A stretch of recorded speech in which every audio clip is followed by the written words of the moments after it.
Bonjour Serge Guérin. Mes hommages. Alors, vous êtes sociologue, enseignant-chercheur à INSECU et un spécialiste des questions de vieillissement et de ce qu'on appelle la seniorisation de la société, particulièrement la société française. Vous militez d'ailleurs pour le transgénérationnel et vous travaillez aussi beaucoup sur l'éthique de la sollicitude.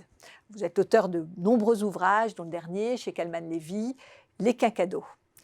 Alors en fait, j'aimerais échanger avec vous sur plutôt une méthode de travail, car j'ai été très impressionnée par le lancement des États généraux de la seniorisation.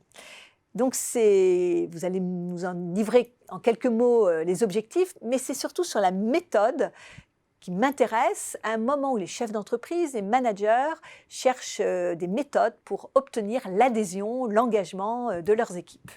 Alors, en deux mots, quels sont les États généraux de la seniorisation, leurs objectifs? Alors, vraiment en deux mots, les objectifs des États généraux de la seniorisation, c'était 1, redonner de la parole aux plus âgés.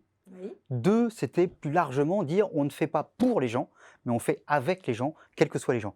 Et 3, c'était de se dire dans cette période avec le Covid, qui transforme quand même en grande partie les actions de santé et autres, comment on tire les leçons de cette période. Très bien. Donc, vous êtes parti à combien avec cette idée? Vous étiez combien au départ? Alors, en fin de compte, j'avais travaillé récemment pour créer un livre très collectif sur les médecines complémentaires alternatives avec un médecin, le docteur Philippe de Normandie, et avec une docteure en psychologie,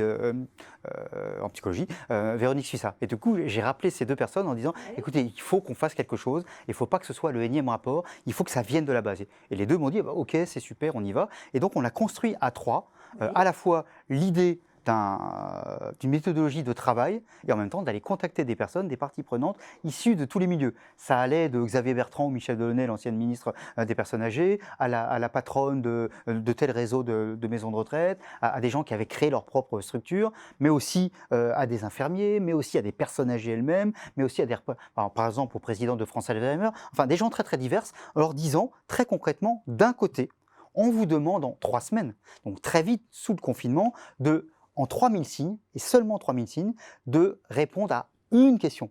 Qu'est-ce qui est pour vous l'enjeu majeur autour de ces problématiques de vieillissement? Et là, vous avez combien de personnes qui sont là, on a 60 personnes. Voilà, de profils très divers, très variés, mais oui. Experts du sujet, avec des compétences diverses et des regards divers sur le sujet. Absolument. Donc, ils ont leurs 3000 signes. Ils ont leurs 3000 signes à faire. Ils font leurs propositions. Voilà, c'est ça. Ils ont presque un devoir en disant, vous avez 3000 signes. Et puis à côté, on avait en parallèle construit une méthodologie en disant quelles sont les grandes problématiques, quelles sont les grandes questions. Et à chacun, on leur adressait, voilà, pour vous, sur ce sujet-là, c'est quoi la grande réforme? C'est quoi le grand besoin? Et donc là, on a reçu, mais là, ils n'avaient pas 3 semaines, là, ils avaient 1 semaine.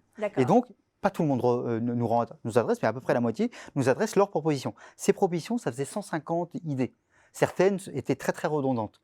Du tout, au global, ça faisait 50 idées. Les 50 idées, on les a mis sur un site, le MAC des territoires numériques, qui est un site qui est accepté, qui touche beaucoup sur ces questions de collectivité territoriale.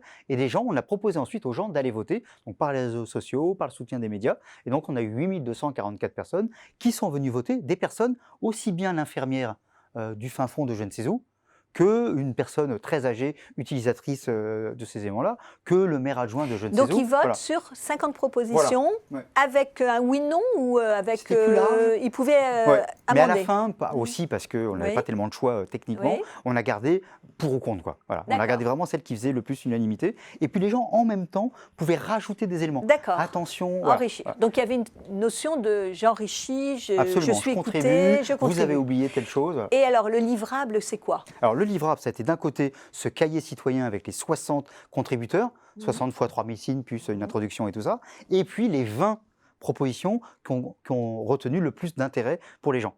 Et l'ensemble a été un document qui a été remis au président Macron, au Premier ministre et au ministre de la Santé. Le tout avant même la sortie, le 11 mai, du déconfinement. C'est-à-dire que l'idée, c'était aussi, on fait ça très vite, on ne prend pas 6 mois, on ne prend pas 2 ans, on n'a pas le temps. Et on le fait aussi dans le bon timing en se disant, si on le fait avant, on en parlera, alors qu'après, il y aura d'autres problématiques et ça risque d'être perdu. Donc on commence à 3, on continue à 60, on termine à 8244. Voilà.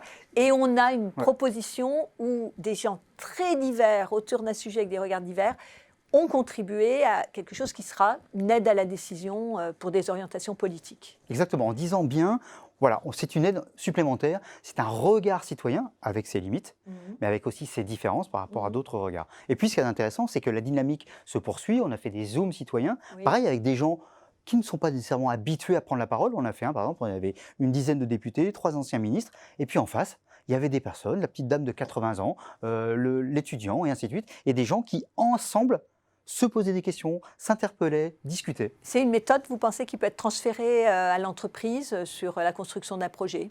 Ah, je crois parfaitement. Vous vous rendez compte qu'en fin de compte, on a fait ça avec des gens très âgés, dont on peut dire que c'est les moins à l'aise avec les technologies, et ainsi de suite. Et cela y arrive.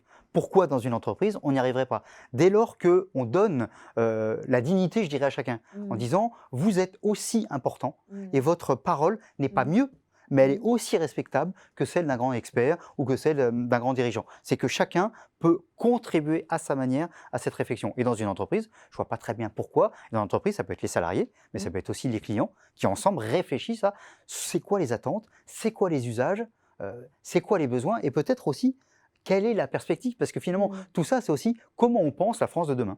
Et ça peut être aussi comment on pense l'entreprise de demain. Et l'outil très structurant de la plateforme qui aide à fédérer à un moment, comme vous le dites, dans des temps très contraints et avec des dispersions territoriales, cette parole libérée.